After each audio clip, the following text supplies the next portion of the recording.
serão removidas da reunião, se for para gravar. Mas vamos lá. Qualquer coisa entra de novo. Vamos lá, meu povo. Pronto. Gente, ó, vamos iniciar nossa aula show de história, dialogando com literatura.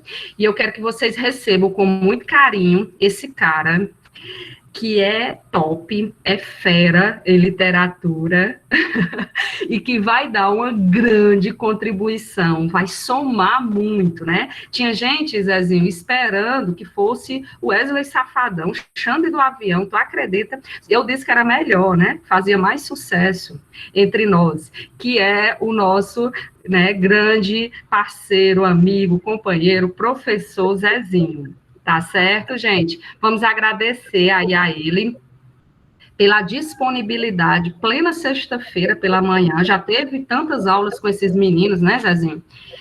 E aí, mesmo assim, a gente se disponibiliza a ter esse momento com eles. Nós estamos fazendo uma parceria, tá certo? História e literatura, onde nós vamos trazer o contexto histórico aliado, dialogando com a literatura, com algumas obras, alguns autores, algumas escolas literárias que estão dentro do contexto, dentro daquele tempo estudado. E eu acho que vocês vão só ganhar com essa parceria, porque no Enem, nos vestibulares, tem muito esse diálogo da literatura com a história. Vocês já perceberam? Tem muitas questões que trazem um trecho de uma obra, né, ou características de uma escola literária alinhada, dialogando com o contexto histórico daquele período, tá certo? Então, nós vamos fazer essa parceria. Seja muito bem-vindo, Zezinho. Muito obrigada pelo convite, pela parceria. Conte também comigo. E a gente vai iniciar... Nós vamos iniciar aqui, começando por essas grandes obras, autores, escolas literárias que estão dentro do contexto da Primeira República, tá certo? Alguém quer falar alguma coisa? Pois, Zezinho, pode falar. Bom dia a todos, né? Prazer revê-los. Fiquei muito feliz com o convite da Sara, até porque, como vocês podem ver, são disciplinas aliadas que andam juntas, né? A literatura, ela tem ali como um embasamento inicial o contexto histórico, né? E esse contexto histórico em muitas escolas literárias ele acaba influenciando diretamente a produção, né?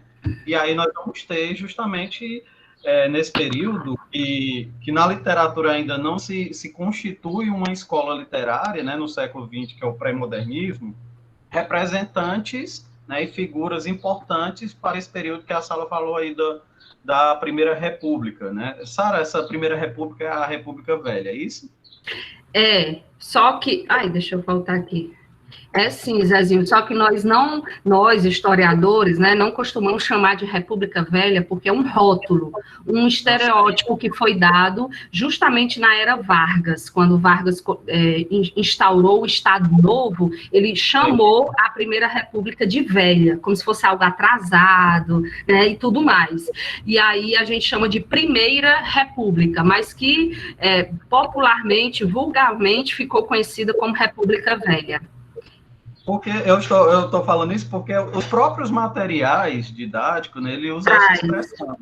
Inclusive, na parte literária, quando vai se apresentar o contexto histórico, ele usa essa expressão República Velha. Essa expressão, exatamente, mas pode ser usada, viu? Nós só não gostamos. É estranho mesmo, né? Ainda mais vindo de um cidadão como Getúlio Vargas. Pois é, com certeza. Mas,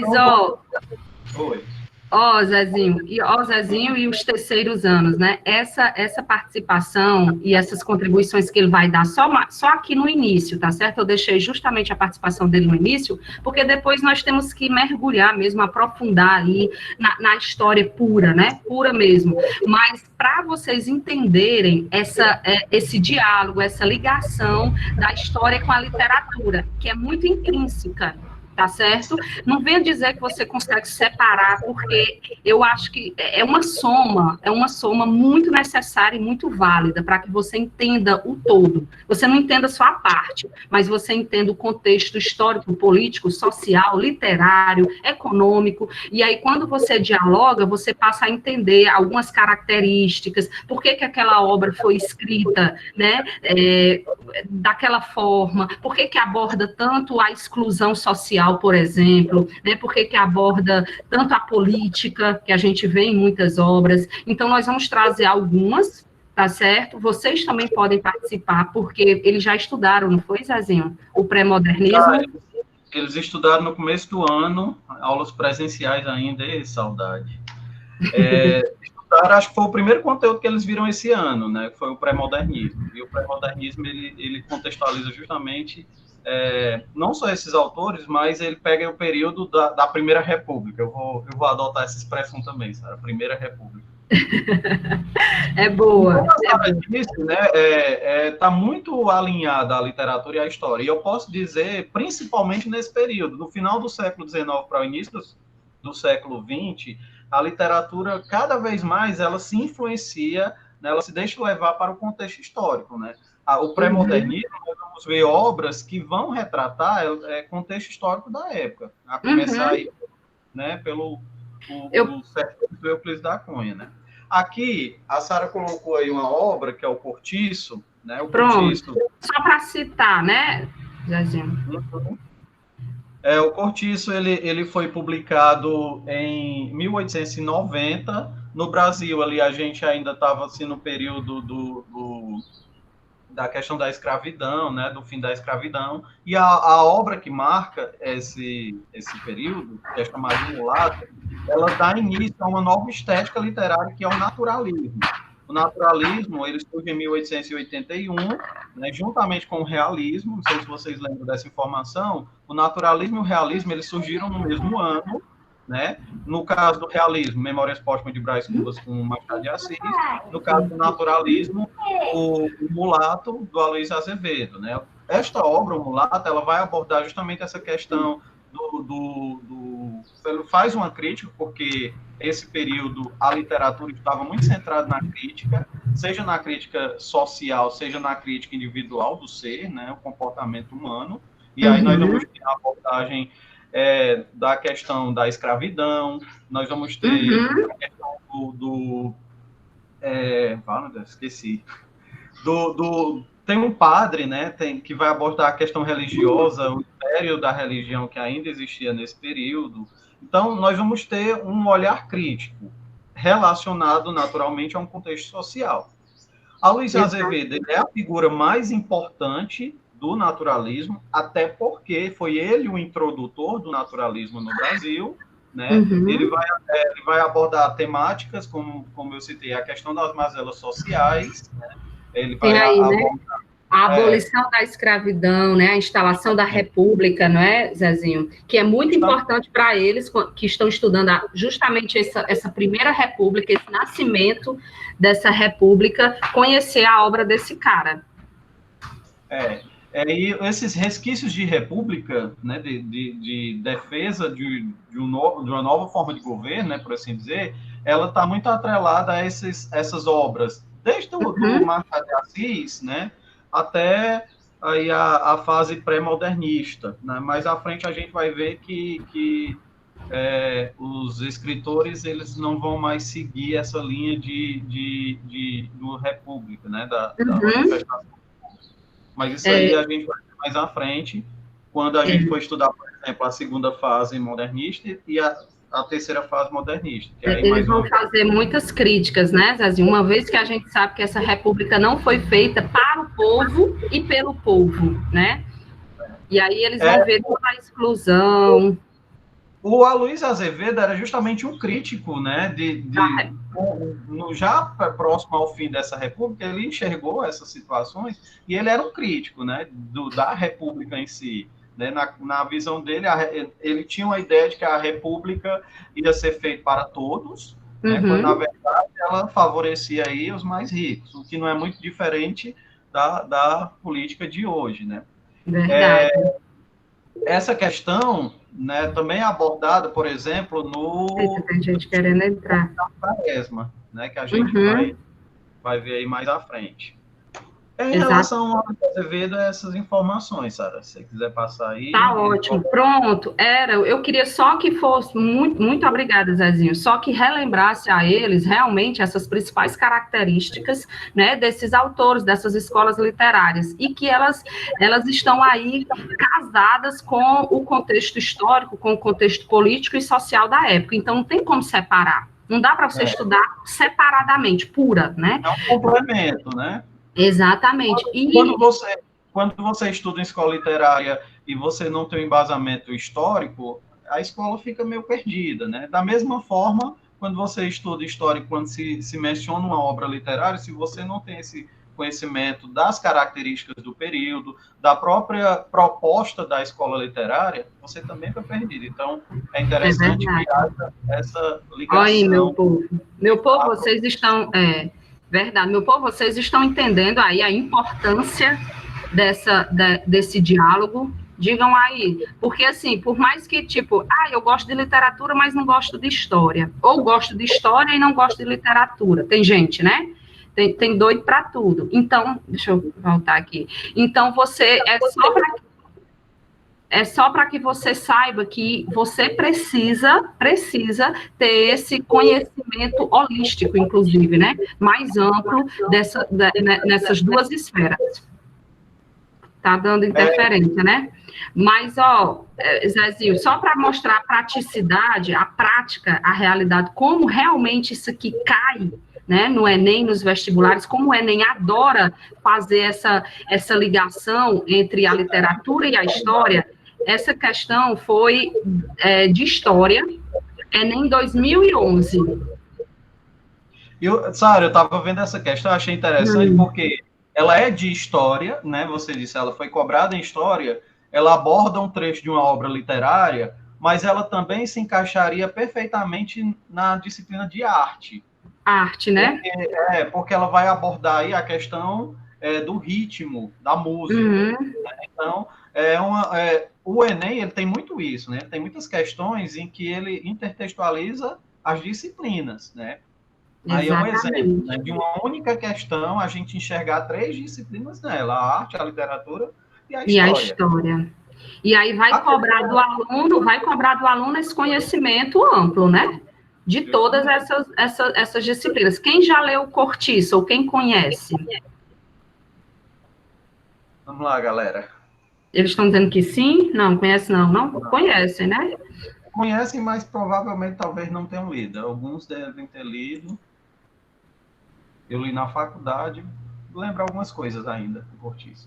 Sei que é uma obra importantíssima. Exatamente. Né? Aí, como é que o Enem cobra? Eu não li o outro trecho não, mas eu posso voltar. Só para vocês, porque sempre quando eu vou resolver uma questão, eu vou logo para o comando, Zezinho. Depois que eu volto... O ideal, principalmente no Enem, é seguir isso mesmo, Sara. É você ir para o comando, ler as alternativas e voltar. As informações que você vai precisar, lá no texto você acha fácil. Exatamente. Muitas vezes você precisa ler o texto na íntegra. Às vezes, você lendo o comando e as alternativas, no primeiro parágrafo, voltando ao texto, você já acha a resposta, né? Então, verdade. É uma forma de otimizar o seu tempo no Enem, que a gente sabe que é um negócio muito corrido. É uma estratégia, é verdade. Pronto, então, será que eles conseguem responder essa aí? Vocês podem tentar resolver, no romance O Cortiço, né, de 1890, de Aloysio Azevedo, as personagens são observadas como elementos coletivos caracterizados por condicionantes de origem social, sexo e etnia. Na passagem transcrita, né? Aí entra a questão só interrompendo, aí a questão do determinismo. Não sei se vocês lembram, mas o determinismo é uma característica do naturalismo. E aí entra, né, condicionantes da origem social, do sexo e da etnia, né, que o homem ele é condicionado a esses 3 elementos, né, ele é inserido numa sociedade condicionada a esses 3 elementos. Isso faz ele mudar aí, né, a sua concepção de vida e tudo mais.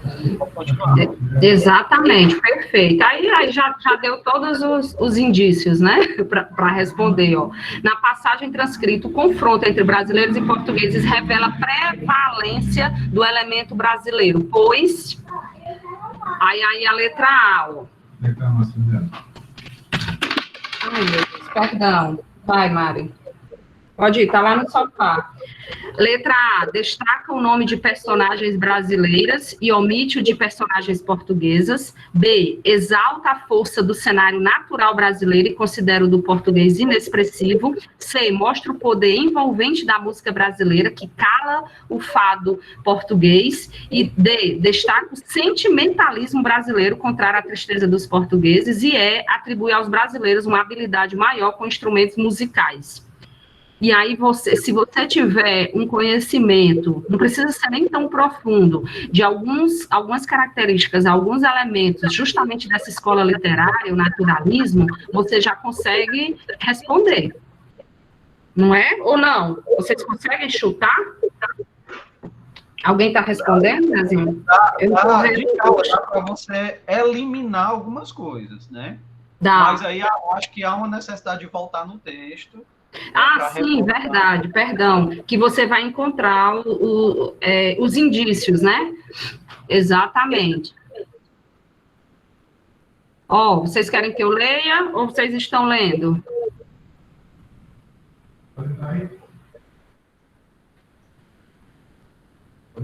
Não. Vocês estão lendo?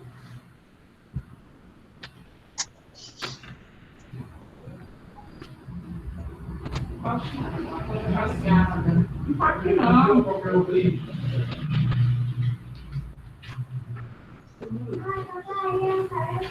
Não, eu vou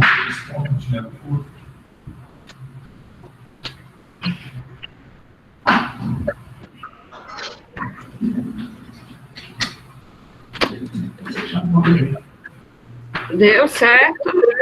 Eu acredito que já deu para eles lerem, né? Deu, né? E aí, lendo o texto, volta aí, Sara, para a pergunta. Eles chutaram qual letra? Tem dizendo letra B, letra C, letra C, tá saindo muita letra C. Olha aí, ó. Realmente, ó. Letra C, mostra o poder envolvente da música brasileira que cala o fado português. Eu até dei meio que um spoiler, né? Quando eu disse que a questão ela abordava três disciplinas. Né? A arte também. Né? A arte no sentido de quê? Da música. E aí o foco central acaba sendo a música, mesmo naturalmente tendo o elemento histórico aí. Pois é, para você ver, né? Amplia esses três conhecimentos. Por isso que você tem que ter esse conhecimento amplo, né? É verdade. Pronto, ó, meu povo, eu tô... Agora, bem rapidinho, Zezinho, só se você... Bem rápido a gente vai entrar no pré-modernismo, né? Que parece que são 2 autores, ou são 3? Na verdade, são, assim, no material que você me enviou, só destaca 2, né? Mas aí nós temos 4 representantes desse período. Mas vamos destacar esses 2. Bem, pode falar já? Pode, deixa eu só fechar aqui. O pré-modernismo, como vocês devem lembrar, ele ainda não se constitui uma escola literária. É um período de transição, né, entre a escola vigente, que era... nós tínhamos aí 3 escolas vigentes, realismo, naturalismo e parnasianismo, e o simbolismo também, na verdade eram 4, nenhum acabou nesse período. E o pré-modernismo já traz aí um novo olhar, né? Nós vamos ter uma estética mais voltada para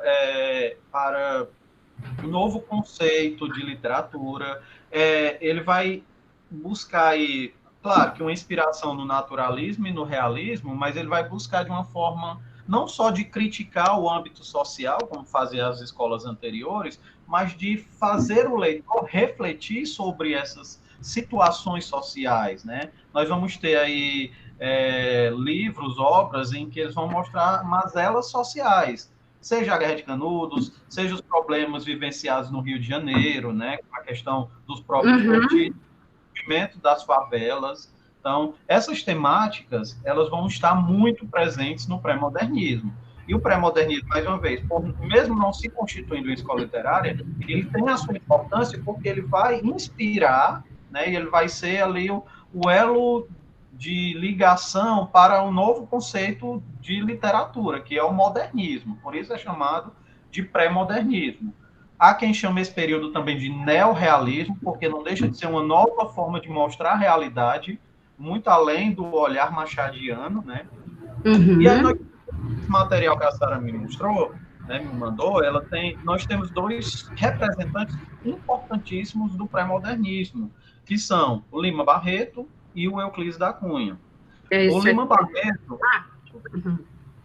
O Lima Barreto ele tem algumas informações sobre a sua biografia, mas ele tem um diferencial até mesmo em relação aos escritores anteriores. Ele traz uma linguagem coloquial. Ele não era uma pessoa abastada, ele morava, né, nesses subúrbios do Rio de Janeiro, ele convivia com essas pessoas, então ele passou a retratar as pessoas que estavam ao seu redor na sua obra, né?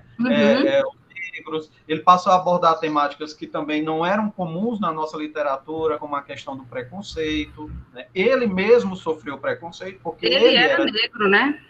Ele era negro, ele sofreu preconceito por isso. Né? Mas também, ao mesmo tempo, ele utilizava na sua obra a questão do bom humor, da ironia. Nós vamos ter essa questão da ironia e também do bom humor, não só no Policarpo Quaresma, mas também nos Brusundangas. Não sei se vocês lembram, num aulão de redação que vocês tiveram do Enem no Tira Férias, o professor falou dessa obra, dos Brusundangas.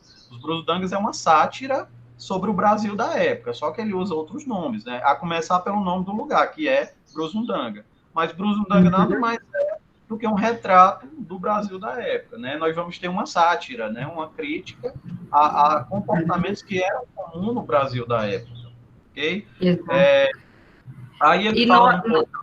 Nós historiadores, né, citamos muito essa obra e esse autor, né? Como você disse, tem outros, mas esse, por justamente retratar de forma tão crítica, mesmo com ironia, com bom humor, mas de forma crítica mesmo, esse cenário político, social, econômico da Primeira República. Só voltando um pouquinho, Sara, lá no primeiro... Aí. Pode deixar aqui. O Triste Fim de Policarpo Quaresma, né, ele vai apresentar um personagem extremamente nacionalista. Ele era tão nacionalista, né, que uma das ideias dele, né, uma das criações ideologias que ele tinha, era que o povo brasileiro deveria falar o tupi-guarani, e não o português. A língua, né, original. A língua original do nosso país deveria ser o tupi-guarani e não o português. Outro ponto que ele defende é a questão da reforma agrária, o projeto agrícola dele. Ele era um estudioso de teóricos cientificistas, e ele queria também, ele buscava já aí essa questão da reforma agrária.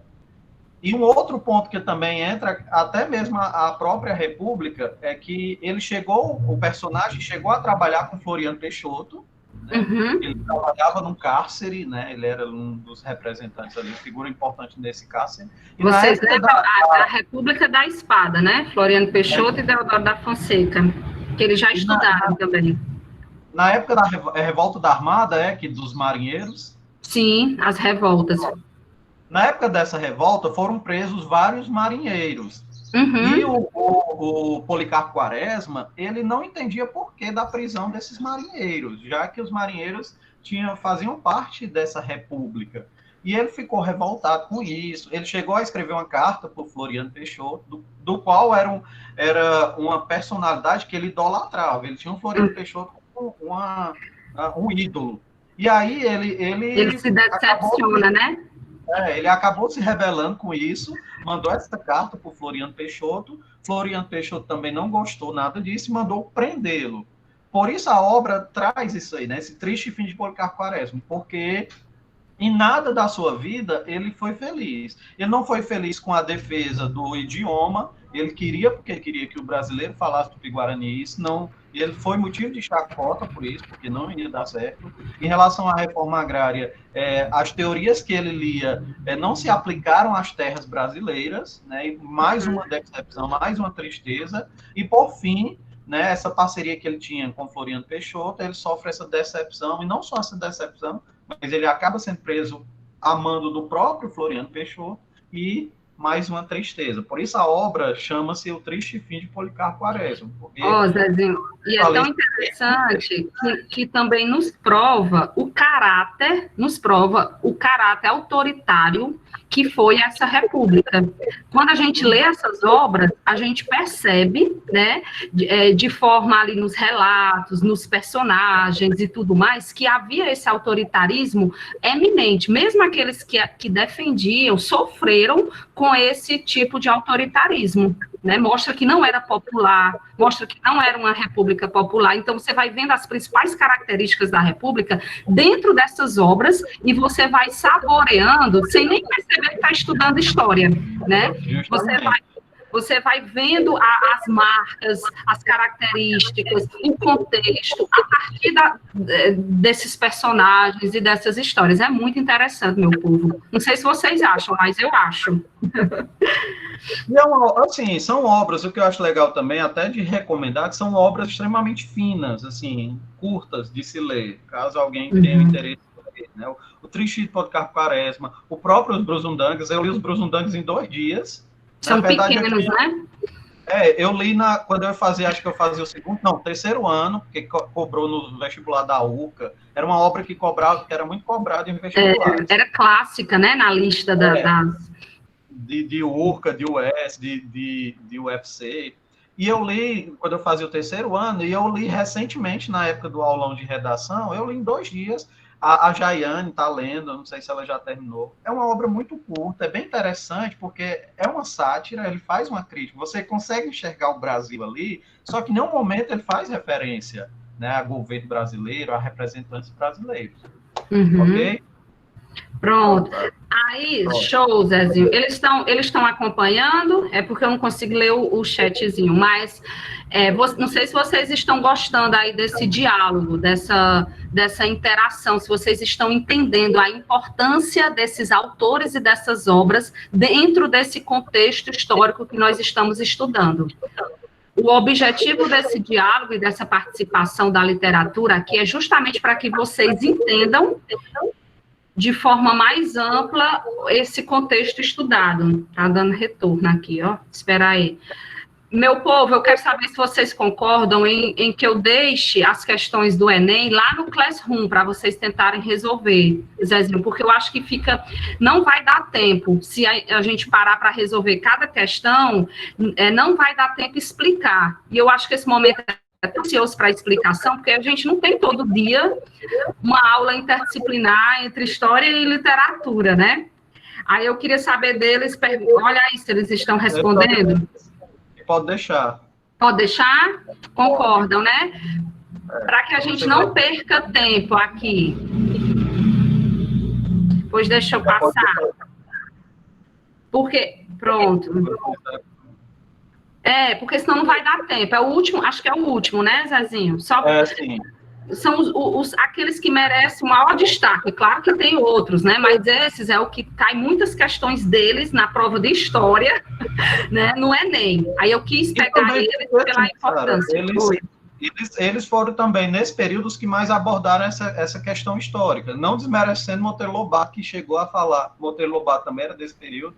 Chegou a falar ali um pouco de contexto histórico. Mas esses dois, eles realmente se sobressaem quando o assunto é essa relação entre história e literatura, ok? Show. Em relação a Cunha, sim, diga, Sara. Não, só porque nós vamos já entrar nas revoltas rurais da Primeira República, e é impossível falar das revoltas rurais sem falar desse grande escritor, jornalista, autor e tudo mais. Aí, por isso a importância de falar dele, né, antes de falar das revoltas rurais que aconteceram na Primeira República. Ok, então vamos lá. O Euclides da Cunha, eu acho que você deve lembrar da história do Euclides da Cunha que eu contei, né? Que ele era corno, que ele foi morto pelo amante. Vocês lembram Ah, dessa eu história? soube dessa curiosidade. Ei, mas é verdade, é? Essa Foi, Sara. fofoca? Ele foi morto pelo amante, e o filho dele, mais à frente, já maior de idade, tentou matar o amante matou o filho também. O Eita, mesmo cara manteiro. matou o pai e o filho, né? Era fofoca da época. Uhum. O Massa. Euclides da Cunha, né? Ele estudou em escola militar, ele saiu dessa escola como tenente, mas também, já nessa época, ele gostava muito de escrever. Por esse motivo, ele passou a trabalhar no jornal O Estado de São Paulo. E trabalhando no jornal O Estado de São Paulo, ele foi nomeado como correspondente, na época, as primeiras manifestações de correspondência, de reportagem, né, que até então o jornalismo da época não tinha muito essas coisas. Então, podemos dizer que é a primeira grande reportagem do nosso país, né? Essa questão da Guerra de Canudos. Então, ele foi como correspondente, e o intuito dele, naturalmente, era trazer o olhar jornalístico para essa guerra. Porém, chegando lá, ele convive com aqueles sertanejos, né, com aquelas pessoas. Ele chega a conhecer o próprio o Antônio Conselheiro, né? E essa convivência faz com que, além do jornal, além do olhar jornalístico, ele passe também a ter um olhar mais humanizado. Ele até nessas Uhum. informações que vocês podem ver aí, ele diz, né, que o Sertões é uma obra de difícil classificação porque ela vai além da literatura, ela vai além do jornalismo. Nós temos teorias cientificistas, nós temos até questão psicológicas a ser tratadas, a ser abordadas, né? E ele diz, né, Os Sertões, um livro de difícil classificação, pois apresenta características, como eu disse, literária, científica, Uhum. socioantropológica, como vocês podem ver aí, e, naturalmente, jornalística, né? Então, é uma obra que ela perpassa todos esses conhecimentos, né? Então, eu confesso a você que não é uma obra tão fácil de se ler. Eu Uhum. nunca li, eu conheço. Zezinho, eu li também na faculdade, no curso de História. Eu lembro que tinha uma amiga minha que disse assim, que ela só se apaixona, ela seria facilmente ela se apaixonar por um cara que lesse e conhecesse a obra Os Sertões. Justamente por essa complexidade, porque o cara que conhece, a mulher, o homem que conhece, ele tem um intelectual, assim, sabe, que realmente chama atenção, que atrai. Aí ela diz, sabe, eu só me apaixono por um cara que dominar essa obra. É uma obra realmente riquíssima de informações. É interessante que, mais uma vez, entra aí a questão do determinismo, né? A obra, por exemplo, né, Os Sertões, ele é dividido em terra, como é? Sabe? A terra, o homem e a luta. Ai, são três, né? Eu vi. Ai, eu não coloquei aqui, não. A primeira parte da história, a primeira parte dos Sertões, ele vai descrever a terra, a questão da Uhum. seca, a representação, talvez uma das representações mais fiéis do Nordeste em si, né? Por isso que é chamado como a Bíblia da nacionalidade brasileira. E também a obra que retrata perfeitamente o Nordeste, né? As mazelas. Uhum. É uma obra, né, que muito importante para esse período, né? A obra, não à toa, ela é a obra que marca o pré-modernismo. É a obra que dá o olhar ao novo conceito literário. Por isso ela é o marco, né, em 1902. Como eu ia falando, a obra é dividida em três partes. A primeira parte que ele vai falar da terra, ele vai descrever ali, retratar essa seca, o ambiente em que esses retirantes, né, os discípulos lá do Antônio Conselheiro fazem parte e conseguem viver, mesmo diante das adversidades, né? A segunda parte, ele aborda o homem, né? É uma frase que é bem interessante, que o Euclides da Cunha descreve, o homem, é que ele diz que o sertanejo é, antes de tudo, um forte. Essa É obra, clássica, né? Essa frase. é a frase que define não só a obra, mas define e retrata esse sertanejo, né, esse nordestino. Exatamente, que resiste, né, a toda a exclusão, até a questão da precariedade natural, né, porque nós sofremos desde da questão climática, né, por conta da seca, até a exclusão social, política, que nunca nenhum político teve uma preocupação, né, em desenvolver uma política social, de obras, de desenvolvimento para o sertão, né? Ainda sobre o homem, né, que ele fala na obra, eu acho bem interessante uma alegoria, uma metáfora que ele atribui ao sertanejo, né, que ele diz que o sertanejo é uma espécie de Hércules Quasímodo. Né? Hércules por quê? Porque pela força, né? Um herói, né? Também. E o Quasímodo, para quem não lembra, é o Corcunda de Notre Dame, né? Que é uma pessoa com deformidades. Então, ele faz essa alegoria, essa metáfora do paralelo a essas duas figuras literárias, né? E muito a terceira parte da obra é a luta, né? Que, como vocês devem saber, ele vai descrever toda essa luta, né? Tem no aqui, qual ele, de fato, estava presente, né? É interessante porque é uma obra em que ele está... aqui, ó, né, a Guerra de Canudos. Não é um olhar de uma pessoa que leu sobre e escreveu. Você percebe, pelo estudo da obra, ou pelo menos quem, de fato, leu na íntegra essa obra, percebe que é uma obra em que o escritor, ele vivencia, ele faz parte daquilo. Ele não é um sertanejo, ele não é, talvez, não está ali como militar, ele não é um admirador, um fã do Antônio Conselheiro, mas ele está ali, né? Ele vivencia aquilo, e talvez por esse motivo, essa obra ela foi tão renomada, tão importante, ela obteve muito sucesso, né? Ela chegou a ser vendida para outros países, né? O Euclides da Cunha, por muitos anos, ele conseguiu se sustentar com o dinheiro que ele recebia por esta obra, né? Então, é uma obra muito importante para o período, é uma obra influenciadora de outros escritores mais à frente, como, por exemplo, a Raquel de Queiroz, o Graciliano Ramos, né? Que são leitores da obra e que vão ter ali elementos dessa obra também nas suas obras, né? Vocês estão estudando a segunda fase, vocês viram que a segunda fase modernista, ela aborda muito essa questão do regionalismo, né? E aí a gente vê também essa temática da seca, que já tinha sido abordada pelo Euclides da Cunha e será abordada mais à frente por Raquel de Queiroz, por Graciliano Ramos, pelo próprio Jorge Amado, um pouco lá mais à frente ainda, na terceira fase, pelo João Cabral de Melo Neto, né, no Morte e Vida Severino. Isso vai ver, né, no decorrer do estudo. E como a Sara falou, né, e eu também já, assim como ela me convidou, já convido ela também para, quando a gente for iniciar outra estética literária, ela fazer uma abertura do contexto histórico. Eu vou, com certeza. Vai ser um grande prazer, porque eu penso, Zezinho, que é só ganho, é só soma, é só amplitude aí do conhecimento, né? É muito importante. Sara, mas no começo do ano a gente já pensava, né, em fazer aulões. Esse projeto.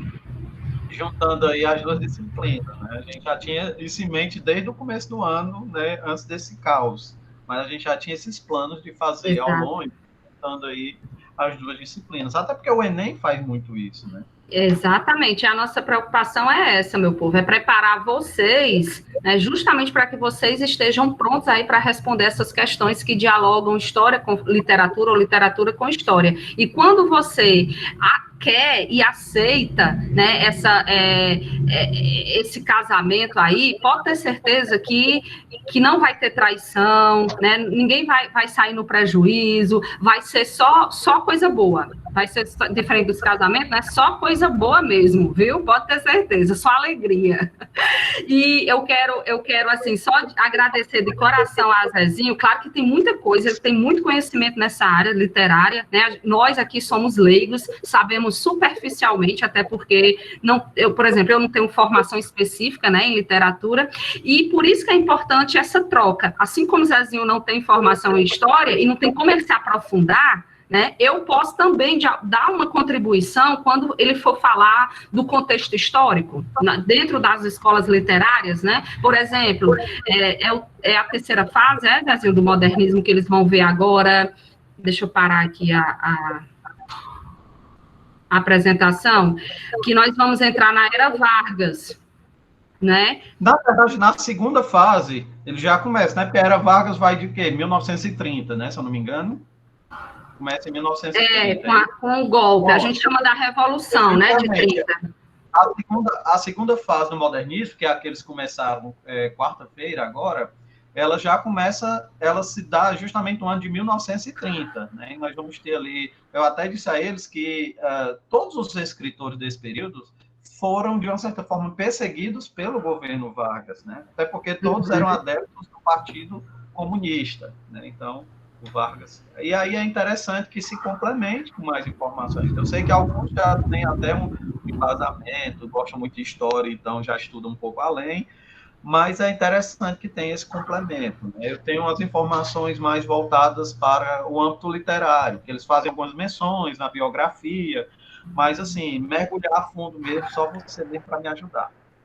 Oh, meu Deus, pois muito obrigada, Zezinho, pois conte comigo, eu só posso agradecer, meu povo, agradeçam aí, eu queria, inclusive, que é porque não tem como, né, ligar o microfone, mas eu queria dar aqui uma salva de palmas para vocês, Zezinho, muito obrigada, eu estou aplaudindo em nome de todos os alunos, tá bom? Obrigada por sua disponibilidade, por ter contribuído, ter ajudado, eu acho que foi muito válido, muito mesmo, muito importante. Que pena que não temos muitos alunos, né? Infelizmente está caindo aí o número de participações, mas é assim mesmo, né? A gente conta com aqueles que querem, com aqueles que têm vontade. Muito obrigada mesmo, viu? De verdade pelas contribuições. Deu um show aí, muito bom mesmo.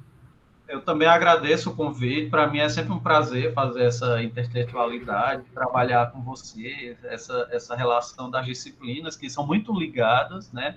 Agradeço aí as palavras dos meus filhos, dos outros, dos alunos, viu? Carinho, obrigado aí por todos. Aproveitem esta aula, aproveitem o momento, né? O Carpe Diem para vocês. E um abraço. Tenham um bom dia. E até mais. Valeu, Zezinho, muito obrigada. Aproveita aí a sexta-feira para descansar e o final de semana também, que você merece. Merecemos. Eu vou ficar indo o dia todo na luta aqui.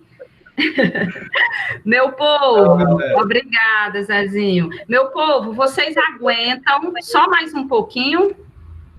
Como é? Ou não? Tá cansativo? Vocês aguentam só eu falar um pouquinho das revoltas? É rápido, eu garanto. Aí eu deixo as questões.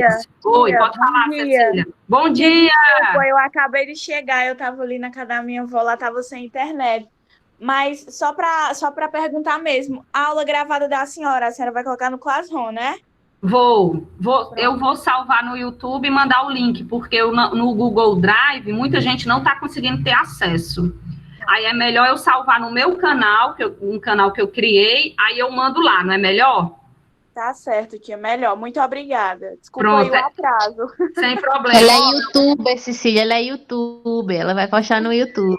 Só não, Mirelle, oh meu Deus do céu, eu não sei nem usar direito, mas eu tive que criar para poder salvar essas aulas. Eu já salvava, lembra que eu gravava antes algumas aulas para vocês? E aí eu deixava lá, porque era questão de memória também, né, do celular, ou do computador e tudo mais.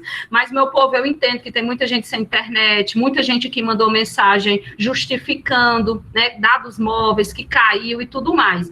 E vocês que estão aqui, vocês são privilegiados, vocês sabem, né? É a classe privilegiada, mesmo sem ter muitos privilégios, mas vocês têm o privilégio de, pelo menos, ter acesso a uma internet que consiga assistir essas aulas, tá certo? Se sinta privilegiada aí, mesmo sem ter dinheiro, sem ter nada. Mas, assim, bem rápido, deixa eu só citar essas revoltas para vocês. Eu sei que é cansativo, porque o tempo, né, também. Ai, meu Deus. Mas uns 20 minutinhos eu consigo, se vocês não acharem ruim. Dá certo? Dá, né? É rápido. Eu vou tentar. Pronto. Porque se eu não fizer isso hoje, vai ficar, próxima aula, a gente já precisa entrar aí já na era Vargas, tá entendendo? Aí, como não deu tempo na aula passada, eu queria só fechar hoje. Pronto. Quem não puder, não tem problema não, eu entendo, né? Mas quem puder ficar, faça um esforçozinho, porque a gente só tem esse momento, e como eu disse para vocês, é a forma de amenizar o prejuízo que vocês estão tendo com essas aulas remotas. Eu me sinto na obrigação, no dever de ter esse momento com vocês, tá entendendo? De ajudar de alguma forma, e eu vejo que a melhor forma é essa, tá certo? Mesmo aqueles sem querer. Meu povo, eu sou apaixonada por esse capítulo da história do Brasil. Tem muita gente que não gosta, mas eu acho fantástico para a gente entender as nossas mazelas, a nossa exclusão, o nosso sofrimento, as nossas resistências nos dias atuais e sempre, tá certo? É nesse período que a gente se apaixona pela força do sertanejo, né? Como foi falado aí por Zezinho muito bem com as obras literárias e esses grandes autores, tá certo? E aí, eu não vou me aprofundar aqui na Guerra de Canudos, porque se eu não me engano, eu falei na última aula, não foi, meu povo? E não é um conteúdo tão difícil, vocês conhecem a Guerra de Canudos, conhece esse cara aí, tenho certeza que todo mundo já ouviu falar desse messiânico, né? Ele funda aí o messianismo, e a gente sabe que vai ter outras expressões messiânicas, mas ele é um cara que vai abraçar realmente a causa sofrida do sertanejo, né? Que é esse grande Antônio Conselheiro, né? E a gente sabe que durante toda essa guerra vai ter uma resistência e uma oposição muito forte justamente a essa exclusão e autoritarismo da República, meu povo. Tá certo? Muito, muito fortemente. E a gente sabe que o que é que vai acontecer? Vai ser reprimido, né? Claro, vão ter várias tentativas, várias expedições, 4, se eu não me engano, eu acho que eu até falei na última aula, lá nesse arraial aí do Belo Monte, lá no interior da Bahia, vocês sabem também, não é verdade? E vocês têm que saber que, sim, alguém estava até falando do filme, não foi? No início da aula, ó, esse filme aí, ó, quem tiver interesse, Guerra de Canudos, quem tiver interesse de assistir nesse final de semana, para aprofundar, vale muito a pena, viu? Guerra de Canudos, alguém tinha falado aí do filme. E aí essa comunidade, esse arraial aí no interior da Bahia vai reunir uma média de 30 mil pessoas, vocês têm noção, meu povo, entre sertanejos, todo mundo que era excluído, todo mundo que não tinha... Oi, pode falar. Com licença, a Lorena perguntou se o Antônio Conselheiro era cearense. Não... Eita, eu não lembro a origem, de onde ele nasceu. Olha, Lorena, a gente pode depois procurar. Eu não estou lembrando agora de onde ele é. Não sei se ele é baiano. Pronto. Que é de Quixeramobim. Quixeramobim. Pronto, lembrei. Ceará. É verdade, verdade. Obrigada, viu? Obrigada pela contribuição. Quem foi que disse? Obrigada, viu? Verdade. É porque às vezes é tanta coisa, né, que a gente não lembra. Pronto. Obrigada. E aí, mas aí, ó, é sertanejo, é nordestino, sabe, conhece a realidade, né, do Nordeste, do sertão cearense e nordestino, e aí vai lutar aí pela a questão até de sobrevivência, né, porque essa comunidade era autossustentável, vocês sabem, né? E vai lutar também contra a República. E lembrando que Antônio Conselheiro, ele era monarquista, vocês sabem? Ele defendia a monarquia, ele queria, inclusive, a monarquia de volta. Não sei se vocês sabem, né? Ele era contra a República. Muito bom, obrigada, viu? E aí vem todo o contexto, né? Os jagunços que vão ser criados aí, esse personagem aí é fantástico para vocês entenderem as revoltas rurais, principalmente o cangaço, que também é muito importante, é uma página muito importante das revoltas rurais. Clara. Oi, pode falar. Ele também tinha uma questão religiosa, né? Tipo, ele dizia que ia acabar com as negligências da República, tipo casamento civil e essas coisas do tipo. Era bem radical, exatamente. E ele ainda acreditava naquele mito do sebastianismo. Vocês lembram de Dom Sebastião, lá de Portugal, que diziam que ele ia voltar? Ele defendia o sebastianismo. É verdade. Ele era bem radical mesmo. E aí vem todas as expedições, primeira expedição, segunda expedição. Quem é que vence no começo, nessa guerra entre a República, né, o governo federal, e esses jagunços, esse povo aí do arraial de Canudos? Canudos, né, meu povo? Canudos vai vencendo todas as expedições, até que o presidente, né, Prudente de Moraes, percebe que precisa de muita força, precisa investir pesado para derrotar de vez, porque era uma grande ameaça, a gente sabe disso, né, essa união de tantos sertanejos, de tanta gente, ele vai fazer uma expedição para, de fato, derrubar, acabar de uma vez o arraial, tá certo? Aí vai ter ainda a terceira expedição. Se a gente fosse aprofundar em cada expedição, vai ser uma aula só para ele, só para Canudos. Mas como nós temos as outras e o tempo é pouco, eu não vou poder me aprofundar em cada expedição. Mas a quarta expedição, né, a quarta e última expedição é quando vai derrotar Canudos. Tá certo, meu povo? Esse cara aí que vai estar à frente, esse ministro de guerra, o Marechal Carlos Machado, que vai encabeçar a quarta expedição. E vai ser cruel, vai ser, assim, violento mesmo, tá certo? Essa expedição. E aí a gente sabe, né, Antônio Conselheiro vai ser pego, vai ser morto, vai ser degolado, vai ter resistência até o fim vai ter resistência, uma média de 15 a 25 mil pessoas vão morrer, vocês têm noção? Né? Muita gente mesmo, vai ser um massacre mesmo, e vai pôr fim a essa guerra de Canudas, tá certo? Tá certo? Em 1897, setembro de 1897. Certo, meu povo? Não dá para aprofundar, porque, como eu disse, eu citei na última aula, e a gente tem também as outras revoltas. Mas, por favor, aprofundem o conhecimento de vocês nessa guerra, nessa revolta, porque ela é muito importante para o Enem e para os vestibulares, tá bom? O Enem 2013... cobrou essa guerra, não só o Enem 2013, muitas edições. Então, por favor, vocês podem se aprofundar, porque vale muito a pena, tá certo? Eu vou passar aqui. Aí teve outra revolta, dentro das revoltas rurais. Alguém quer falar alguma coisa, fazer uma pergunta? Deu para entender aí? Complementar? Porque eu estou correndo aqui contra o tempo, né? Uma vez que teve a participação aí de literatura, eu tive que dividir a aula, né? Que era importante iniciar com o contexto literário, ficou pouco tempo para a história, mas eu vou passando e, claro, vocês vão se preocupar aí em aprofundar, em estudar mais sobre essas revoltas, por favor, viu? E eu já deixei esses slides também, vou deixar lá no Classroom para vocês, tá certo? Pronto, posso continuar? Deixa eu ver, alguém está dizendo alguma coisa? Ou não? Pode, né? Pronto, bem rápido, viu? Eita, olha o tempo. Outra revolta muito importante, e que eu trago também questões do Enem sobre ela, é a revolta do contestado.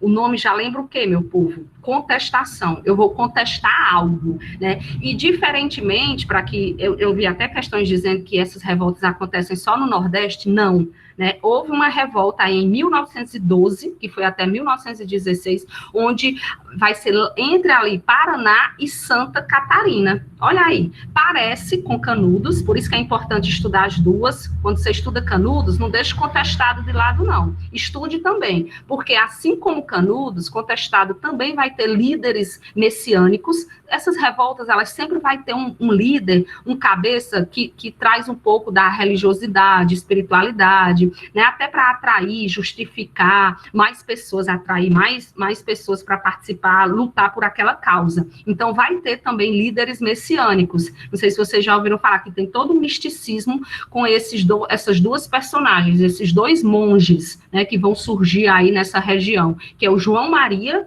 e o José Maria. né, desaparece, o João Maria desaparece, e aí aparece o José Maria para dar continuidade e tudo mais. Eles são realmente líderes que vão encabeçar essa revolta. E o que é? Por quê, né, que eles vão fazer isso? Também por conta da exclusão, né, por conta de terra, a disputa também por a região do contestado, porque eles vão ser excluídos, vão ficar desempregados, vai ser construída uma ferrovia aí com a parceria, com a aliança aí com os Estados Unidos, vai ser construída uma ferrovia nessa região, e eles vão ficar excluídos, vão ficar desempregados, vai ter fome, vai ter, basicamente, muitas características lá que o povo de Canudos sofria, eles também vão sofrer. E também eles vão sofrer a forte repressão governamental, né, os ataques e tudo mais, tá certo? Eu não trouxe muita coisa, justamente porque eu queria pincelar aquilo que era mais importante de cada revolta, e como são muitas, não dá para a gente aprofundar, tá certo? Mas vocês façam isso, aprofundem para que vocês entendam, né, essa disputa por terra, por esse território, essa região contestada, né, que era disputada, para que eles queriam um pedaço de terra, eles queriam plantar, queriam viver, queriam morar, e o governo não estava nem aí para eles. Né, o governo não estava nem aí para a condição social, se eles tinham emprego, se eles não tinham, e eles vão se unir em torno desses líderes também para lutar contra esse governo autoritário, né, o governo republicano, né, autoritário e tudo mais, tá certo? E assim como Canudos, eles vão sofrer total repressão, vão ser derrotados, né, aniquilados e tudo mais. Porque qualquer ameaça ao governo, meu povo, não vai ter perdão. Eles não vão perdoar, eles vão reprimir, eles vão derrotar. Nenhum presidente vai querer uma ameaça, né, ao seu governo, tá certo? Aí tem a questão, como eu pedi autorização a vocês, eu vou colocar lá no Google, lá no Classroom, porque não dá tempo a gente responder, né? Porque para responder, para pensar, e lá vocês podem resolver, tá certo? Deixa eu tirar aqui, senão eu dou a resposta. Aí, ó, eu também vou pedir permissão a vocês que esse capítulo do cangaço, a gente trabalha em história do Ceará, pode ser?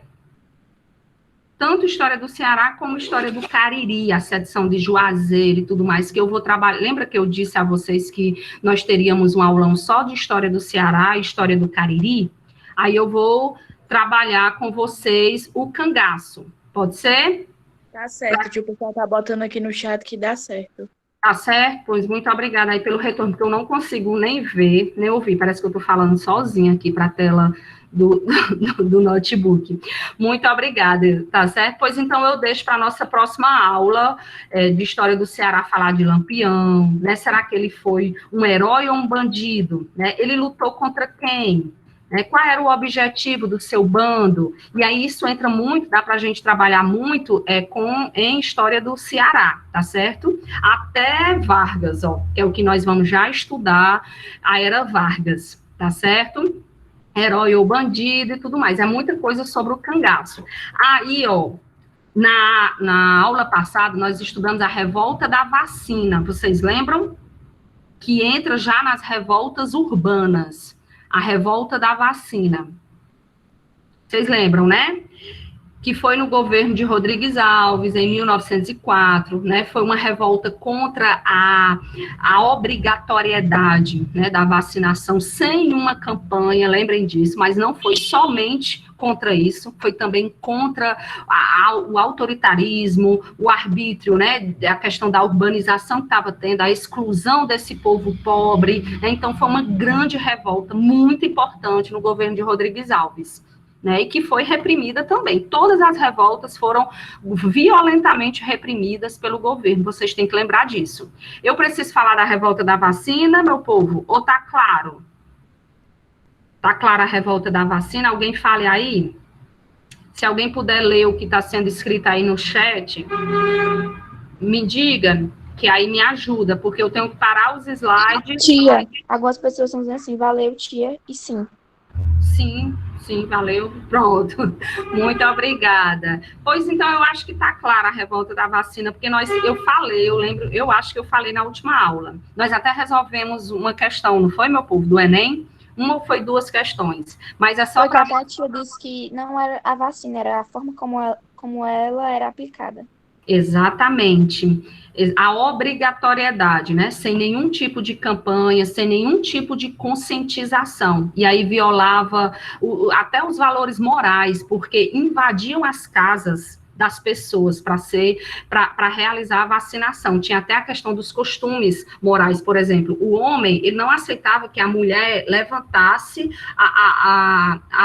a manga, né, da roupa para ser aplicado, porque ali era uma violação, inclusive, né, a questão da moral, dos bons costumes e tudo mais. Então, era todo um conjunto. Você não pode falar só foi contra a vacina. É muito simplista isso. Foi contra o autoritarismo, a obrigatoriedade, a violação, a forma como foi realizada, tá certo? O objetivo era ótimo, né, do Oswaldo Cruz, que foi o que encabeçou a campanha.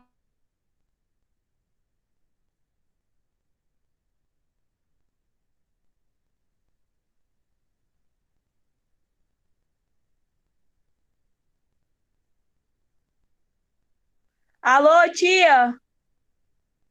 Tia? Cidade perfeita. Tia, tá travando! Tia! Tia Sara! Alguém manda mensagem pra ela dizendo que tá travando.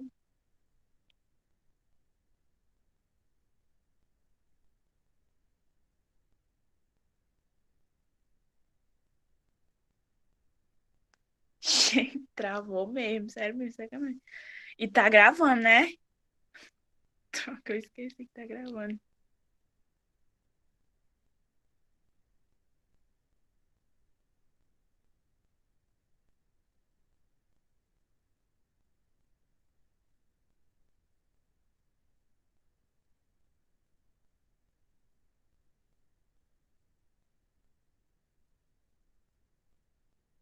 Gente, eu mandei mensagem pra ela, botei travou, mas... Tia, alô? Ah, é a Jo. Saiu, gente, ela saiu. Gente, ela saiu, e agora? Ai, meu Ei, Deus. Cecília, qualquer coisa avisa que eu tô Hello, baby. precisando sair também quando voltar, viu? Peraí, como Se é, ela Giovana? voltar, eu vou precisar sair da aula agora. Ah, pronto. Quando Gente, ela, você quando tá ela chegar, gravando, eu viu? aviso. Tá, valeu. Nada.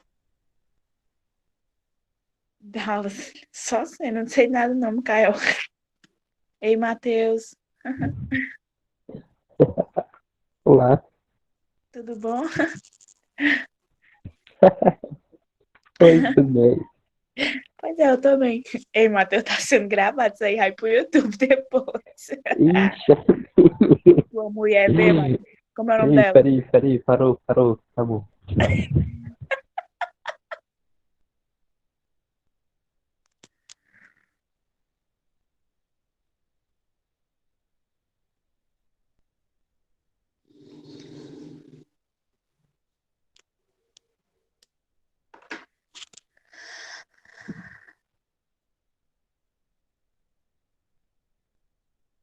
Ai, meu Deus.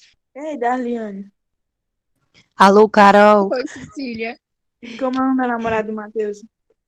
Lícia. Lísia. Alícia. Alicia? Vale, Lícia. Tu vai apanhar, viu, Cecília? Eu mesmo não tô desrespeitando Que ninguém. foi isso aí? Tô desrespeitando ninguém não, viu, Matheus? Por favor, silenciei a aula, tá sendo gravada. Bom dia, Alane. Gente, Bom sai dia. É mesmo. vai voltar, será? Tudo. Hein? Meu Deus, Ei, Todo mundo liga a câmera aí. Bota moral, Alan, bota moral. Ei, Eita, velho. Ninguém vê Bota ninguém moral, vê, Alan. por favor, Liga a câmera depois aí, tá mano. apresentado bem, velho. Pelo amor de Gente, Deus. tá achando que a Sara não vai voltar, não, viu? Oi. Tainara, por favor. Paz do Desliga o Senhor, microfone. Thiago. Bota moral, Alan, líder. Desliga o microfone Ei, aí, por Tainara. favor. Oi. Cuidado, viu? O quê? Gente, o Vilmar vai entrar na chamada. Eu vi o Márcio. Bota o Antônio Almeida também. Gente, vamos fazer na frequência aí, né? Acabou, Otávio. Pode ir dormir, macho. Vai lá, Otávio, dormir.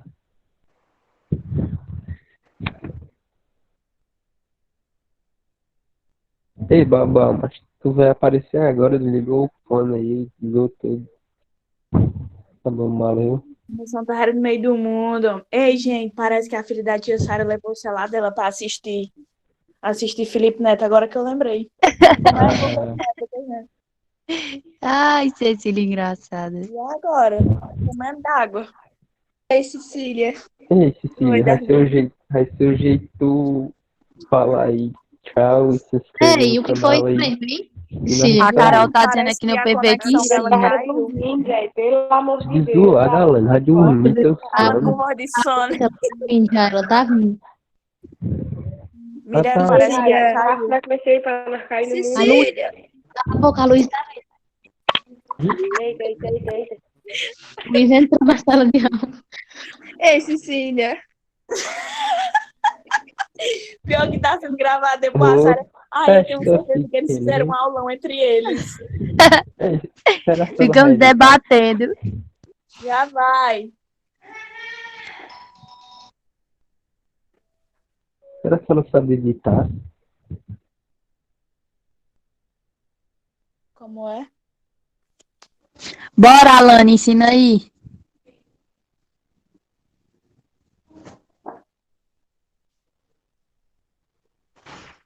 É porque, pessoal, esse conteúdo de hoje eu vou ter que dar uma revisada, viu? Vocês voltam amanhã, por favor.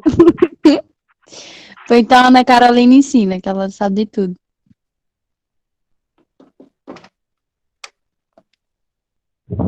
Oi? Aí, Nara,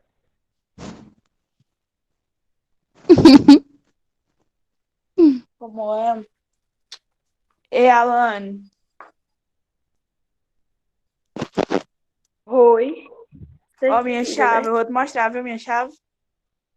Vai, mostra. Peraí. Peraí, eu botei foi legenda. Ah, não tem aqui. Ó, minha chave.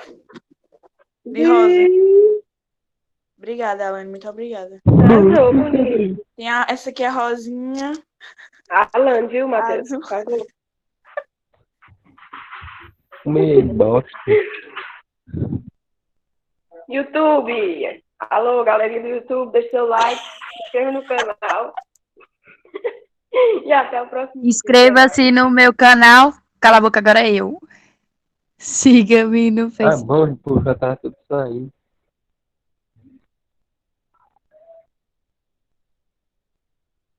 Ei, gente, eu Deixa o conversando like aqui aí, com a galera, Jarlene. pra fortalecer que amo já. Só a Sara que pode terminar a gravação.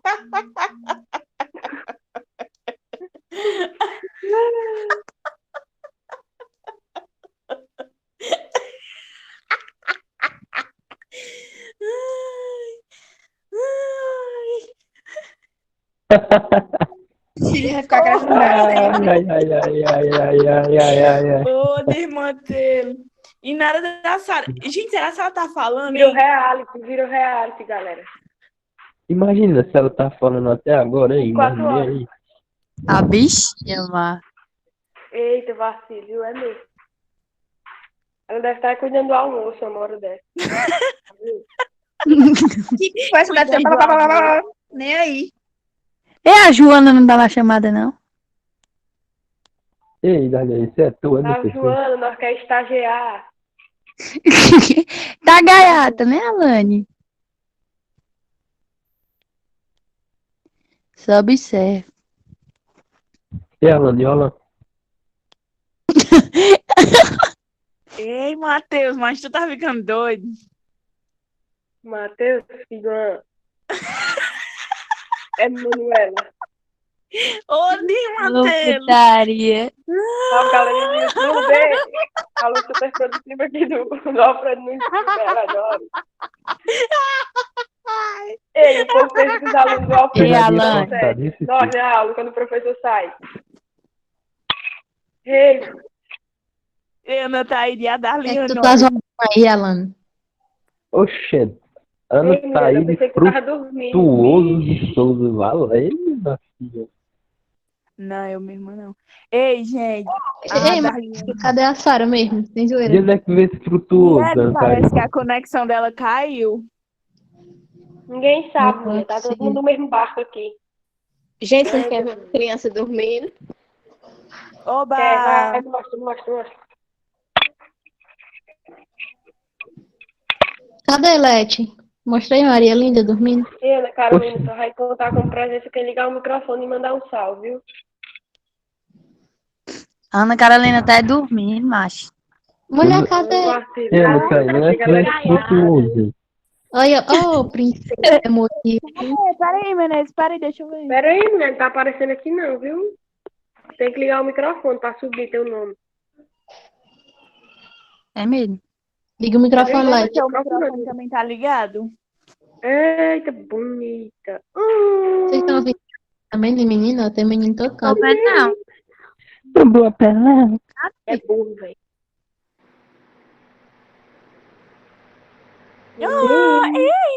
Fala de história hoje é pra neném. Olha. Mulher, ela dormindo, o mundo se Ô, acabando e ela menino feio. E é com a chupeta na boca. Bata aí no Matheus, olha aí, Letícia. O Matheus Ei, tá lá. ficha coletivo, viu? Pros três terceiros anos, valeu. Ei, Cecília, vai ser o jeito de você dar aula no lugar da Sara. sendo mesmo. É mesmo. Ei, Letícia, por que Eu dou tu tá valor, eu aqui? Tu apoio. já passou na faculdade, Letícia. Ah, Agora pronto. Não tocar no meu nome, não falar nisso. Gente, eu tô chocada. Ah, a Sara já mandou tá um áudio no passada, Letícia. Não era pra estar aqui não, era pra estar dormindo na praia.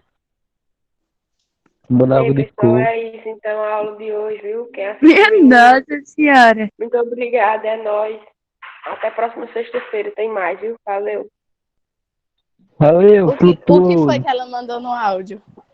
Frutuoso, o nome é o quê? Ei, gente, Tchau, a galera. Sara tava explicando, macho, até agora.